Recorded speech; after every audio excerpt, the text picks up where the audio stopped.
Hello, everyone. Welcome back to the podcast on Autistic Assemble, which is a series for Autism Awareness Acceptance Month. And today I'm joined with Aaron, and it's going to be really interesting to hear Aaron's story with autism and his whole journey, really. And it's going to be really cool. We're going to be speaking about autism, an interest of ours, what we're interested in. But yeah, it's going to be a really fun conversation. So, Aaron, if you mind introducing yourself and just saying a little bit about who you are. Sure. So, ladies and gentlemen, I'm from Canada. I'm Aaron Bouma. I'm from Woodstock, New Brunswick, in eastern Canada. New Brunswick is a province of about roughly 800,000 people. I am born and raised here. Was born December 25th, 1988. So, yes, I'm a Christmas baby. Christmas, yeah. Yeah, I know. And I mean, life is pretty good here, pretty relaxed in Carleton County. I graduated in 2006 as an honor student from Woodstock High School, and today I'm following my passion with military history. I serve as this area's military specialist for the area, like for Carleton County. I do war history presentations at schools on military history, and I also do. I own Bouma Woodworks, where I build military models from scratch. You can see on my Instagram page there, like I build tanks, aircraft, howitzers, artillery, rifles, all from just looking at pictures. My mind's like a 3D printer, so it's like yeah. And then I'm also building the Carleton County Military Museum, and that is my biggest project I've ever worked on. Building a museum. The building is still going up right now, and as soon as the snow goes, I'll finally be getting some siding on, and then this is a big project, and that's some of my work. But I'm also very much involved in autism. Being diagnosed with autism at age 3, and then with Asperger's at age 12. And then, of course, yes, I've experienced bullying. I've experienced a lot of stuff that autistic people normally, unfortunately, deal with. And, ignorance versus acceptance. But on the autism field now, like, I mean, I've been part of different projects, the Connect Maritimes Autistic Needs Assessment Project, the York University Autism Mental Health Project, which was, I think, is the first of its kind in the world autism mental health guide we developed through York University in Toronto.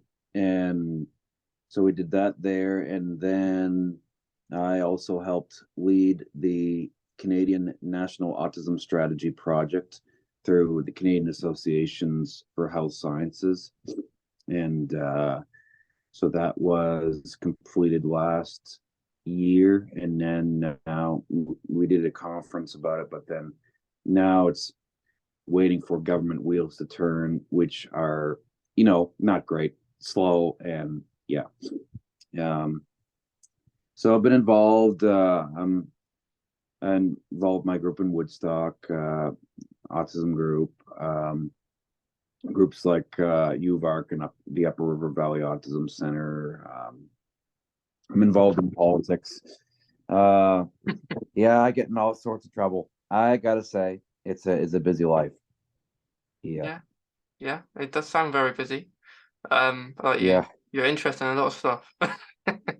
Yeah, it's pretty fun. I mean, I also I do a space on Twitter called the Bouma Report, and it's an open source intelligence pro Ukraine space. I've got the pro Ukraine shirt on. The Ukrainians are fighting, for their freedom, and we're seeing, a major Russian invasion, which has not been successful. They're still trying, and we're giving Ukraine what they can to push them out, but it's like there's a major war in Europe again going on. We haven't seen this in many years, right? And so I'm hoping freedom and democracy, and then fight tyranny and oppression, and so and we do that. I do that twice a week. Sunday nights and Wednesday nights, I usually do the Balmer Report. It's like a late night podcast thing. Yeah, yeah. It is very sad what's happening like in Ukraine, isn't it? Like continuously. Like Yeah. still going on now. Yes. Yeah, it's been very, very sad time, and like with a pandemic and as well the pandemic and a war, it's not a very nice time, is it? At the moment. No, I mean this pandemic is not over, even if they're saying that the acute phase is going to end within May 2023 this year. Says that, and then our prime minister says that. I mean, you worry. I mean, there's another variant that came out in India, and it's spreading like wildfire, and we don't know how. I mean, I haven't heard a lot about how vicious it is, but I mean, it's spreading. It spreads faster than anything else that we've seen, it looks like. But I mean, whether it's anything really, if it's virulent, meaning more, if it's worse in its symptoms, and then, well, and it's potentially bad. I mean, if it can escape vaccines, and that's, yeah. Oh, Yeah, yeah. yeah, I definitely agree. Like I'm immunocompromised myself, so um I'm very careful about people I'm around, um and stuff like that. So definitely COVID's not over. And it's silly that people think it is, because it's a personal matter of opinion, like how it's affected your life through these past few years, and I don't think it will ever go. It will never completely go. It'll like they'll end up being like maybe like they have the flu jab injection, they have like a COVID vaccine injection maybe yearly rather than having it a couple times a year, I think. But but yeah. but yeah, like with the war, I can't imagine how much it affects maybe like autistic people over there, because of course there's no freedom of speech, is there, over there, like there is maybe um it may be where we are from. So I can imagine how hard it is over there.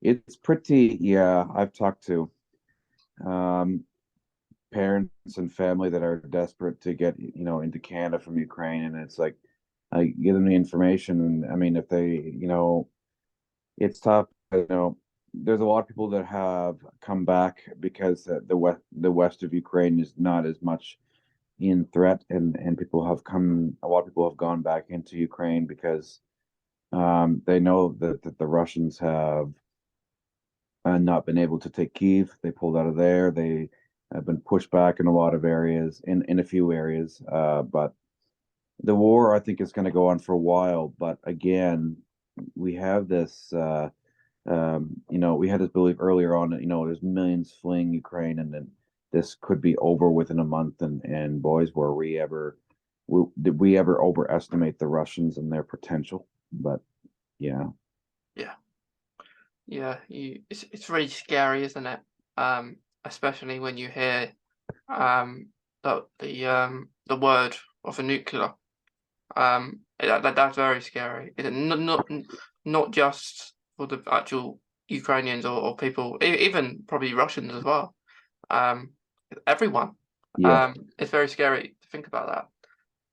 And then, but you'll hear people say it, like people, maybe Putin is not as silly to do that, but you don't know. You never can be sure, because maybe in his mind he may be thinking, like, what I've got to lose now. I've kind of started this war. I took most of, I've damaged a lot of people's lives.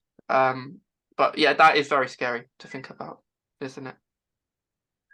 Yes, and it is, and that's there's a definitely a large degree of concern when it comes to that. But I mean, there's very low chance that's going to happen because he knows he's been warned what will happen if he were to step to that level. I mean, in that level, nobody has.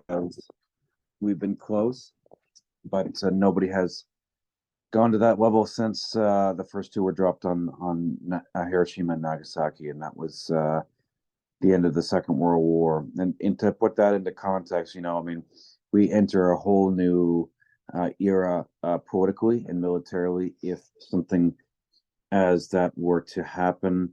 But this could, if it were to unravel, it could be absolutely, certainly a change to life as we know it, and potentially the end of life on the planet as we know it if we're not careful. You Yeah, know. yeah, but it definitely would be because you almost you'll get vaporized if the nuke does happen.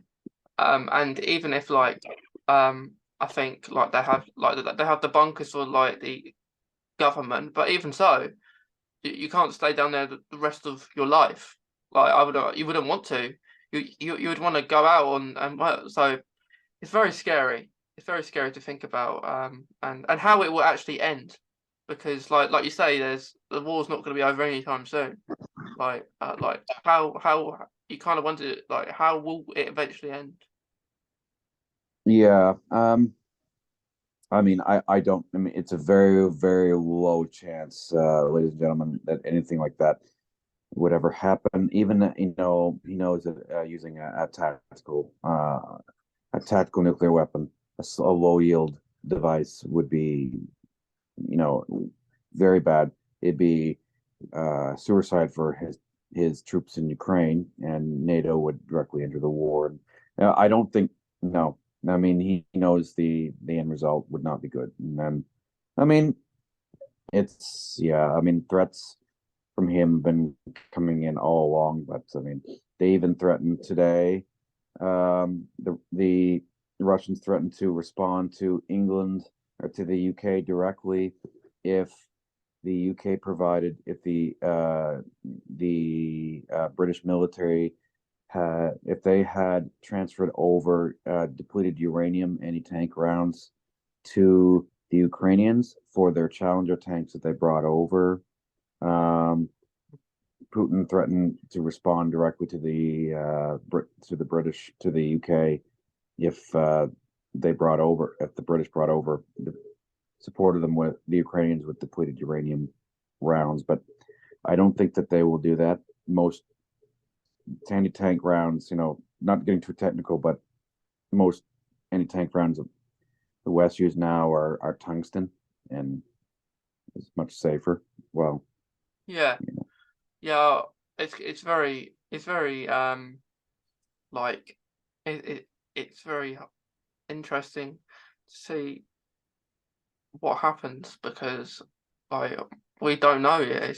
We can't predict what's going to happen, can we? But like it's just it's just horrible that it's still going on. And like well, yeah, and for those who are, yeah, who maybe, I don't want to add any, anxiety for people. They're empty threats. He's been doing this since the beginning, so not to worry. You yeah, know, yeah. It's just been an ongoing thing, hasn't it? Um, yeah, like saying if you help like Ukraine, you're gonna it's not gonna be very good for you. Um, but it's like you say, it all comes down to politics in the end, doesn't it? Um, yes. Well, and I think my experience with autism and having autism, the experience of this type of thing and being involved with this. Yes, it's been traumatic. It's even been traumatic, for some of the sites you see. It's kind of traumatic, invoking, and for some of us, it's more than others. Um, Trauma. with autistic people comes we experience trauma sometimes very differently than the neurotypical mindset. We are sometimes trauma can be more longer term, like say like if it's longer term, it could be invoking PTSD, chronic PTSD. Like if Yeah. you're in a hostile work environment or a hostile um, in an engagement or even a hostile home life or um, it's continued trauma long term, things can add up and mental autistic burnout. Um, it's autistic burnout is one thing. Mental health, other mental health disorders that can come into play with that as well. The I have OCD alongside autism, so my OCD interacts with me. It interacts differently than um, it interacts with and it bounces off the autism, and then they interact. Basically, autism interacts with the OCD, and so I've learned how it comes and goes with me, and how it works with how it kind of I should say, you know, there are certain things that make it interact differently with different people. With me, autism.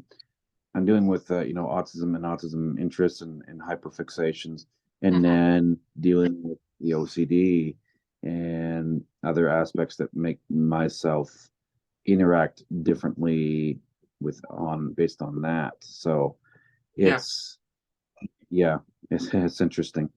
Yeah. I completely agree. Like like I have to do things that like that interest me. Like say like you get really interested in it, don't you? And it becomes a really good topic to speak about. Um, like if it's about the military or if it's something else.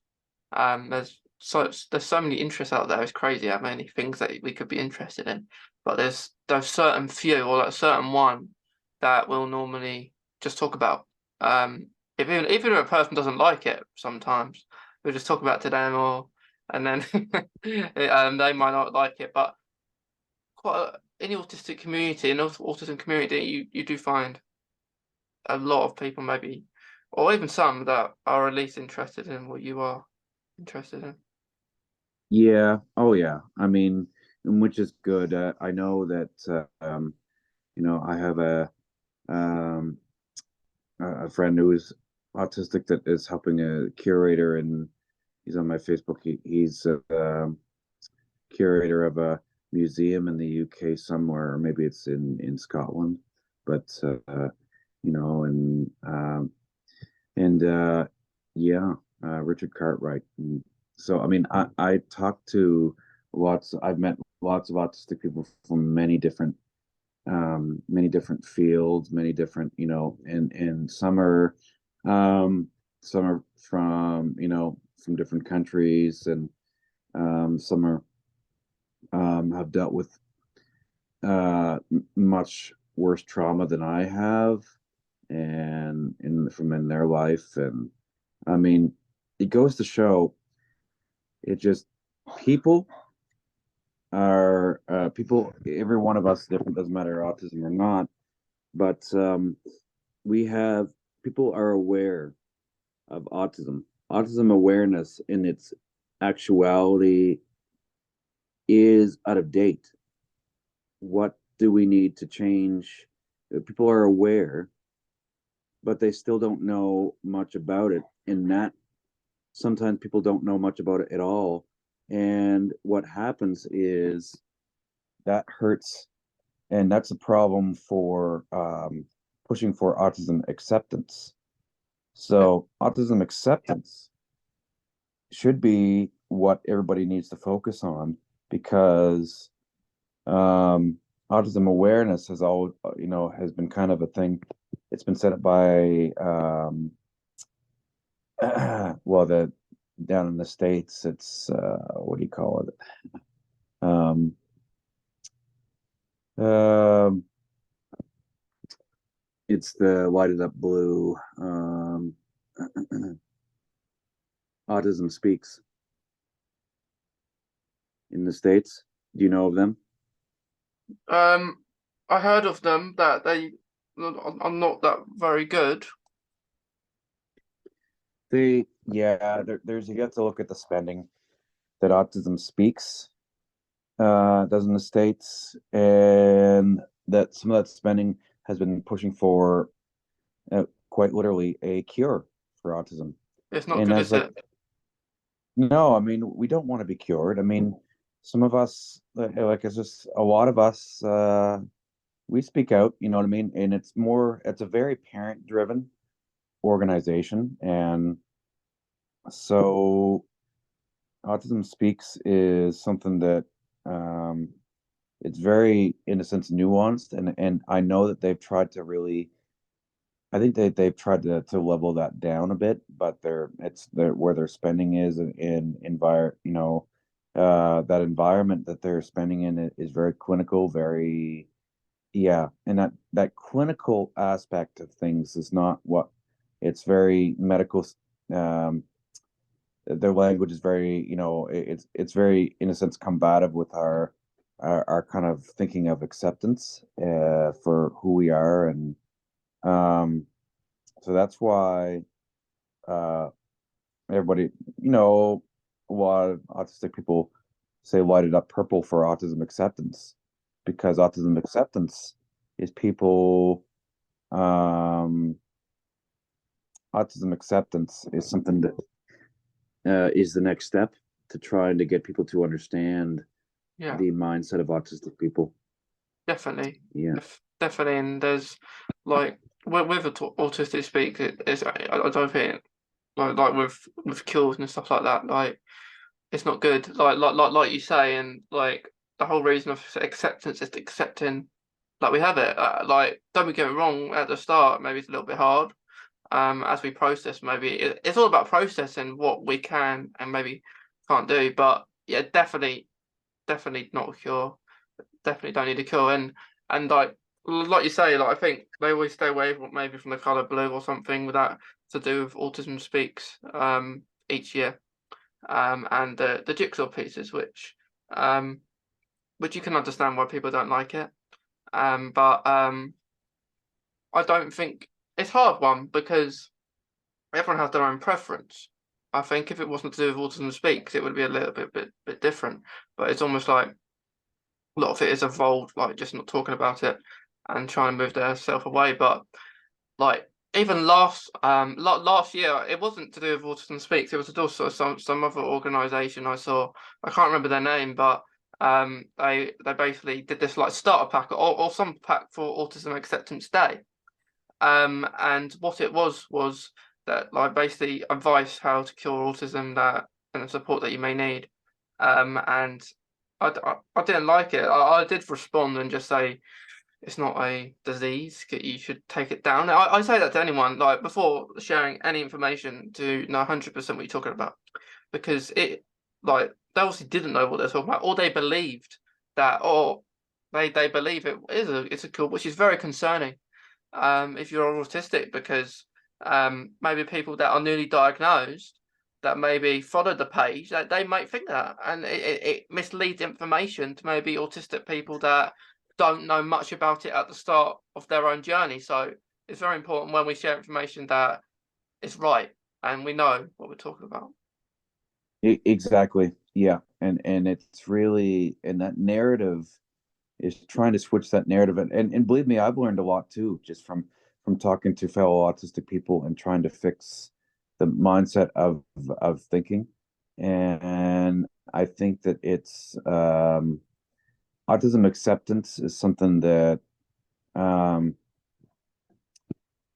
it's going to take it's probably going to take 10 years to really get organizations and people and to really start to um push for modernized thinking, and that includes stuff like the old school ABA, and trying to modernize the ABA thinking, and you know, um, instead of trying to punish the autistic person for behavior, try to figure out what's causing behavior, in the school settings. You know what I mean? That's what, with children, with ABA, and um, Yeah, with the behavioral analysis. And I think with that, like, I've spoke to people that actually work within that kind of setting, and I think there's pros and cons. Like, it depends on the person what they do. Like, if they're forceful, definitely not. But if they do it in a way that maybe not to change the behavior, but to just find ways that make them more comfortable. With I like with conversations like that, which depend that's a bit better. But yeah, like if it's something like that, they are people being forceful on children and stuff like that, and making them do stuff. I think that's completely wrong, and in any setting that's unacceptable. But yeah, like most things around autism, there's going to be good things and bad things about it. Um, where like I personally went to a public school, as you would say in America.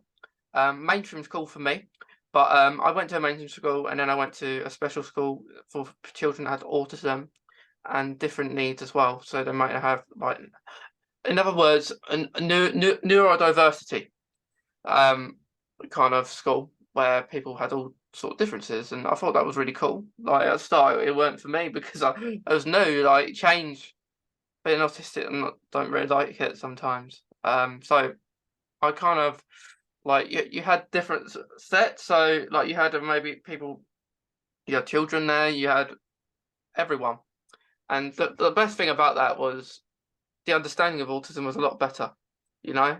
And I think it's actually makes you feel better than not actually explain it to people, isn't it? Because sometimes it is hard to explain autism um, to people that don't really know understand it, and it's nice when people do understand it. yeah, absolutely. The more that they have for his understanding, um, is, if the more understanding people have about, whether it would be autism, ADHD, and they interact differently, and that they can be very different from one another, and most of the time they are different because they affect people certainly on different levels. But um, what makes it hard for us sometimes is um, the different syndromes, and autism can also come as a package of, say, like, for me it's OCD. It could be autism and ADD, or autism and ADHD, or autism and say, um, Tourette's, or and a whole whack of different things. Yeah, it comes It in could twos, really, be, doesn't it? yes, it does. Yeah, What they call comorbidities, or the clinical term. But I mean, we yeah, so that can make it difficult for us. I mean, um, autism, and borderline personality disorder. There's all kinds of things like that. There's it's more common and now, isn't people it? get missed. Yeah, yeah. It's and these things can, hinder, make things difficult in some ways, and how um, people interact with, either with us, or how they interact with us, and so I think it's just, there is still so much the lack of understanding when it comes to um, autism, and the world that we live in. Mm, Yeah. yeah, definitely. There's so much that needs to come, and like there's there's better than maybe a couple of years ago or 10 years ago, but there's always to be improvements need to be made in every sort of industry within autism that's involved in. If it's work, if it's school, if it's someone else, there's so much to talk about. And yeah, I completely agree. Like I always find Like there's someone has autism or someone else. And in my case, I've Crohn's disease, so a few people have autism and Crohn's or autism and chronic illness, and that comes up a lot. Um, and I do think that's really cool. Like I think it's not really cool if you have someone else as well. Like especially if it's a disease, because Crohn's is a disease and chronic illness is more of a disease. Of course, autism isn't, where maybe certain people get confused. But they link in very well. Like if you have it comes in twos, you'll get they relate to one another in a way. So for example, I have Crohn's and autism. There's a very big misconception about autism that people think is bad, or people think it's like there's a lack of information about it, and the same with Crohn's, like inflammatory bowel disease. It stands for in the brackets of that kind of term. Like you have to you're always having to explain what it is to people. Um, and it's annoying, and people ideal maybe autistic person because that like let's say um you don't people say you don't look autistic or you don't look like what you have, and people's ideal probably autistic person, well it's not ideal really, but it's the person that they maybe think of. It's a person that's really maybe not non-verbal would be the term maybe to use. Like maybe you can't talk and you can't communicate. That is maybe a neurotypical person to say they're autistic, and it's really sad because like you wouldn't. It's sad. It comes along that kind of way because you can still communicate and um still struggle and be you maybe better in areas than other people. And we're not all good at the same thing, which is great. That's why autism is good because you're more you got more knowledge in in like the military than me, which is good for you because you're telling me all this great information about it and about what's going on. But like for me, I like sport or I like football. And I could probably tell you the whole English Premier League football table without looking at it. Nice. Um, and it's all about memorizing what you're interested in, I think, isn't it? So that's why it's good that we're all different. But yeah, there's a long way to go still. Yeah, I mean, exactly. And you make some good points. Exactly. I mean, people, sports is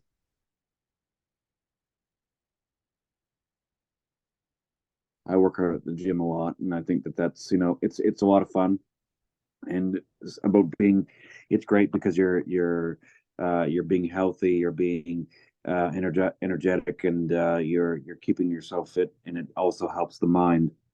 It helps the mindset, and even with medication, yeah. I mean, I take medication for OCD. I mean, but even when doing that, what helps is certainly helps anybody regulate mental health is a good workout, a good you know um, good interactions with and then you're building up your confidence within um, the gym sphere, and also it's also could be running, it could be um, yeah martial arts is fun. You're building your confidence as well, and that also helps your regulate your mental health, and Yeah. so, and that's, yeah, absolutely. I mean, you probably have going back to what you were saying about your school there was they were pretty good when it comes to autism. um were they was there a lot of older school kind of thinking in there, or was it more modernized? Well, it was a very different experience.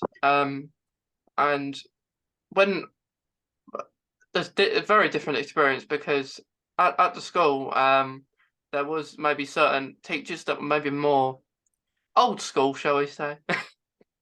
Yeah. Like maybe not suitable. You wouldn't think would be. in a school with autism because of how maybe strict they are or stuff like that. But I did really think it was much better because they even had well, the difference was in my school before, which was loads of people. I don't like too many people, and this school was very much more smaller and a bit bigger now, but it's much different now. But when I was there, it was great because like people people understand you a bit better. Um, they do understand you a lot better because of people are treated more of an individual than just like everyone at the same time, which I thought was a big difference because like a lot of people in school maybe are like teacher tells you something to do and you're all expected to do it, and it's good that the school I went to that they actually notice if you're struggling. So I'd find it hard to ask for help sometimes, and people would say they would notice if I was struggling without me actually saying I needed the help. So I like that term of things. I know it's maybe for some of us, maybe it is like, yeah, I know sometimes it is kind of hard to ask for help, or um, it helps to know how to ask for. I mean, there's no real right or wrong way to ask for help. I mean, if you need help, you can ask for help. Can you, help me with this? I'm not too sure about this. I know that some of us like, especially like autistic people sometimes have a hard time with big crowds. Speaking going back unpacking to that, I think it's a lot of it's an anxiety inducing stuff that comes with being overwhelmed and sensory overload when it comes to a lot of people. Me, I'm an extreme networker, so I can meet 400 people in an afternoon, and you know, at a conference or whatnot. I network with people, meet people, and I'm very extroverted. But it doesn't mean that I don't like my time where it's just decompress and work on projects, build a model, and just focus on just decompressing. Yeah, Sorry. yeah, right. And It's very. I guess it depends on the situation you're in. Like, like it's much easier if you're maybe doing a talk. You could say rather than maybe racing to a class, perhaps if like loads of people are there. And like I love doing talks. Like for Autism Acceptance Month, I'm gonna do a talk. yeah, In this conference. It's a conference that I'm doing a presentation for the disability for sport, so it includes different people. And like every year, most schools have a sports day, don't they? Um, um, and what I want to do is intervene with new sports that people may not be able to do. Um, and it might not, it could be due with lack of confidence perhaps, or it could be doing with someone else. So like look, I've done this presentation a few times online. I did it maybe a month or so ago with about 80 people online, and they were involved with different things. So you had one with tennis, one with someone else, one with someone else. And it was very interesting that I actually learned some new sports myself, because there's so many out there that we're not doing. We're just doing the normal ones or sports there, like the running, like the shot put, the yeah. There's so many of the same ones, and yeah. So that's basically what I'm doing, and I'm going to do a separate thing to that, like just a speech for like autism acceptance. It still needs to come a long way because like like we do a lot of the awareness, but the acceptance still needs to happen because we might be just when we talk like for Autism Acceptance Month, a lot of us like I know my Instagram is filled with autism autism stuff, and I think it's great. But like the more we do this and the more we talk about it, not just on acceptance days, just in general, it's great because it helps other people who don't have it themselves think it's good. And like I don't know about you, Aaron, but growing up, I was taught that autism is a superpower. And my situation on that now is, um, it depends how you take on it, actually. Everyone's different. I know people that think it is a superpower and some people that don't. But it's I'm really 50-50 about that kind of topic, because at the same time, it's good to have. I enjoy having autism, but at the same time, it doesn't make me fly. So if you're looking at a superpower like Superman or something like that, it's a little bit different, because like, what do you think? Would you think it's a superpower? What's your opinion on that? I do. I do think it's a superpower for our skills, and a lot of us, some of us have amazing skill sets that we can use. I mean, we're able to retain data. It's great in the fields I like within the intelligence field. Like the military intelligence, data collection, open source intelligence, and for me, for the model building and doing presentations that I do, yeah, it's a great superpower, but it's also we also can we also deal with other people that are jealous of that and make it difficult. But then you've also we also have our strengths, but we also have our difficulties with stuff that we're not so good at, like in certain things in school. Like my not so great subject was math. Not a I mean, my math I mean, I can do basic math, but it's like, the strengths, my strengths rely on, like the history, I was good at language arts, art, different things like that. So there's certain things each of us have different aptitudes for and Yeah, strengths for. And we're all good and better at some things, and then some of us are better at other things. And I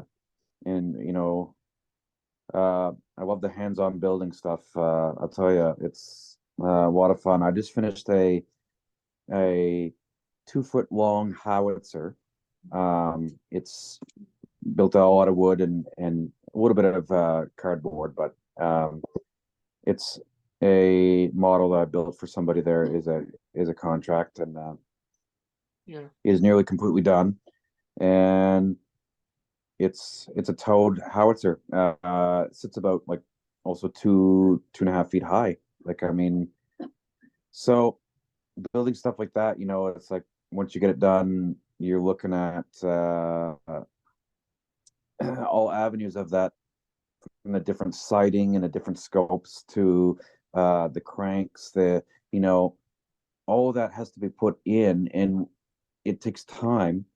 But I think of ways how I can do it this time, but then there's other ways I think about how I can do it better the next time.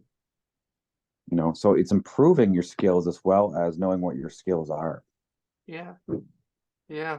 It's really interesting that you like all that kind of stuff, like creating like different things, because like I even tried to, like, I think it was this Christmas just gone, or was it Christmas before? I got this stadium, like, where you can build football stadiums. You got, like, in 3D, and you glue it all together. And that was a task to do. Because like, the things would keep falling off, and they were really small, like, to glue them onto and stuff. So credit to you to doing all that work, because it is it does look pretty complicated. Yeah. Yeah, it is good though. It is good. But it's good. I think it's always good to do something you enjoy. And yes, I mean, I enjoy, like, I blog too for two organizations in the States. I've been trying to write stuff about my work, but also like about autism. Like, I'm writing a blog about misconceptions of autism right now. I write for Art of Autism, which is in the States, down in California. And then I Okay. also write for Different Brains, which is a neurodiverse group. And that's in, like with Hacky Reitman, that's in Florida. And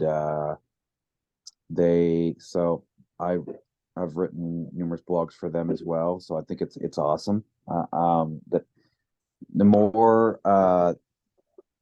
autistic authors and people that write about their lives with autism, the more people read about it and they learn about the aspects of our life and how we think of things. We sometimes, because of what we read online, people in general can get siloed, and they can get siloed into thinking this is the only way and this is how it should be and whatnot. And I think, and anybody can, whether they're on the side of, say, for an example, on the side of whether they're on the side of the West, like with Ukraine, or on the Russian side, each side could, and does accuse the other of, online, of being siloed into their mindset. Well, and that's a kind of a thing that, we see, we understand we learn to understand certain narratives, and so we can see different points of where a certain group is coming from. And I think that that's something that we need to look at when it comes to autism as well. Is like and we do, certain parent groups online have a certain narrative. So I was just using the Ukraine thing as an example, but there are certain narratives that, parent groups and stuff, and doctors, medical professionals online and onward will use, and it somewhat has shifted a bit towards, more the acceptance, with the conferences that I do and I've been a part of. I've been telling people, like, I want them to do, we want them to be more first person based, because if an autism conference doesn't have first person perspective, autistic people, then it's not accurately, portrayed, right? Yeah. Because the ones living, yeah. Yeah. Yeah. I Sorry, I completely tend to agree. ramble on. So yeah. Yeah. Yeah. I think that rounds it up really nicely, Aaron, because we've been speaking about so much about like Ukraine and autism. But last two things actually, like, do you have like any maybe last thoughts, like, or any advice about anything? Like, it could be about maybe advice for people in Ukraine, or it could just be advice with autism, like awareness or acceptance. Like I've always said to people, keep an open mind. Keep an open mind to what another autistic person might be, or an autistic person might be thinking, and try to, find out. Yeah, keep an open mind when it comes to, um, learning different aspects about, autism, and of course